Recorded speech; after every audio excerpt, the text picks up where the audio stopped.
Hi, this is the team from Aldi Reviewer, and today we are looking at the Ambiano 12 stitch sewing machine.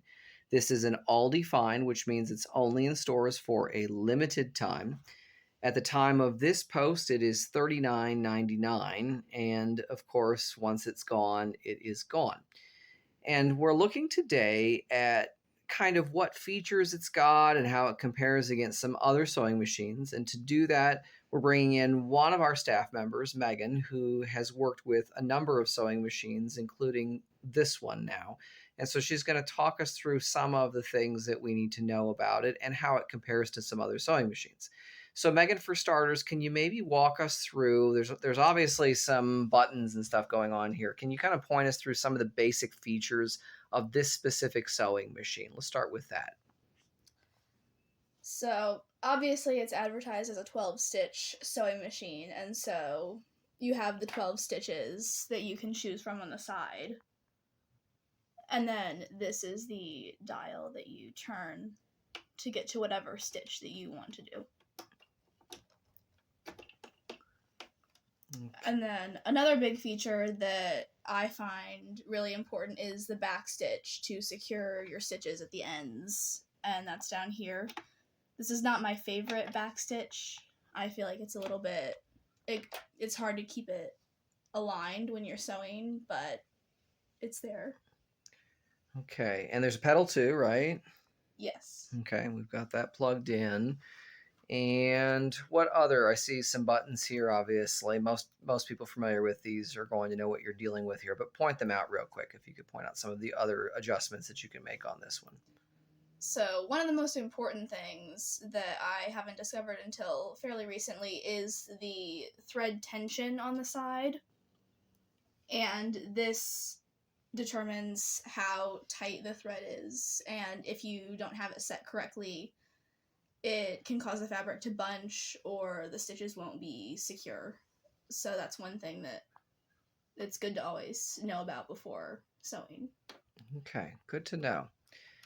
So how is this similar to, say, the Singer or some of the other sewing machines that you have used? The threading of the machine, I find on most machines, it's usually pretty similar. There's often somewhere where you wind it around at the top and then going through into a canal on the side. It's the same on most machines. And then same with when you're making a bobbin on the side, all the mechanisms are usually the same. So that part is pretty standard. So somebody who's used other sewing machines should feel pretty That won't be a comfortable. problem when you're using this one. And in terms of operation, like when you're sewing and things like that, does it feel similar to other sewing machines that you use, or is it different? It feels the same, more or less. This one almost feels louder than some of the other ones that I've used. I don't know how important that might be, but What about differences? How does this one perform different? well, it's smaller, obviously, and so you can't make nearly as much, and there's some differences there. Okay. And it's battery operated if you want it to be, correct?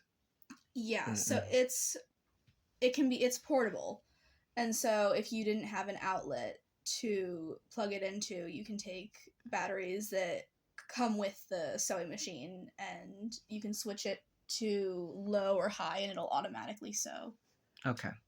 So that gives you a little bit of flexibility, although I figure most people probably want to plug it in. Yeah. Okay. So, in terms of, so it's obviously portable. It came with its own thread, right? Yeah, it came with the spool of thread that it has already on there. And the machine came threaded, I believe. And I don't know if that always is standard. How did that thread perform when you used that specific thread? It worked really well, actually. I've know some people have said that the thread on this machine is not great and it's better to switch it out for a different thread, but I didn't have any problems with Okay. it. And in terms of, you mentioned tension earlier, in terms of your tension setting, I know there's a range of tensions depending on the kind of thread. And it looks like, do I see it there where 6 was the setting that you thought was the best for this particular thread? The It depends on what kind of fabric you're Okay. using most of the time, and some machines are really picky about what kind of fabric you're using. Okay. So usually the standard is 3 to 5, but this fabric I'm using, 6 was the For best. that particular. So it's anybody who's watching this who's an expert, who's seasoned with sewing, is going to know that there's an art to tension, and this is, of course, this machine's no different. Yeah.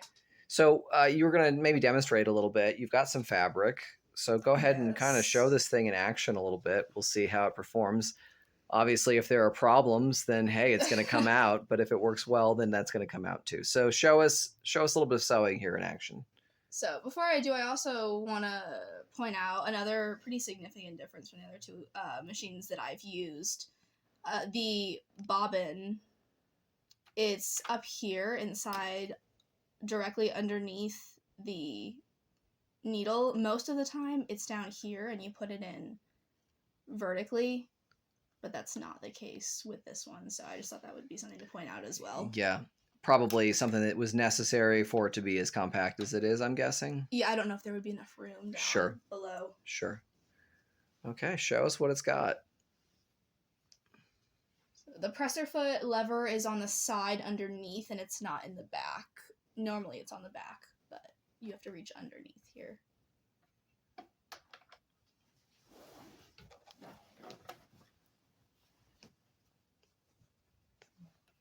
Reset it there.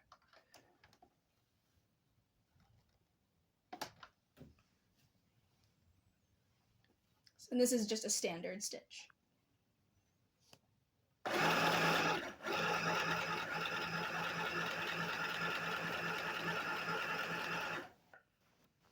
And I can backstitch on it too, but the backstitch on this is a little bit weird.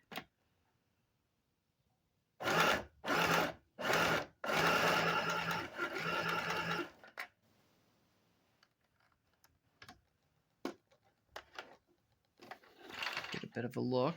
Let's see how it came through. I don't know what it is with the backstitch on this one, but I find that this machine is a little bit weird with its backstitch. So these are, and I guess this is just kind of comes with the territory when you're talking about a budget portable. Yeah, and you have to get used to it. And you have to get used to it. Some time. So overall, I'm going to guess, you're probably going to say that you're favorable to using other sewing machines over this one? Yeah, I normally use a Singer, and that one, it's larger, and I think it's a little bit easier to work with. Okay. But you can obviously do some things with this, and there might be some people out there who might find a use for it, especially one that can be packed up and taken places, right?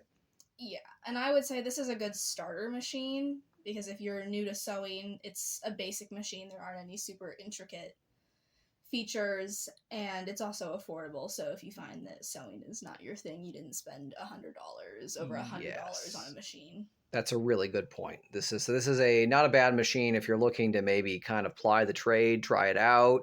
Don't necessarily want to spend a fortune because you're not sure if you're going to stick with it, but you want to start with this. A lot of machines range from 100, they can get into 150. Yes.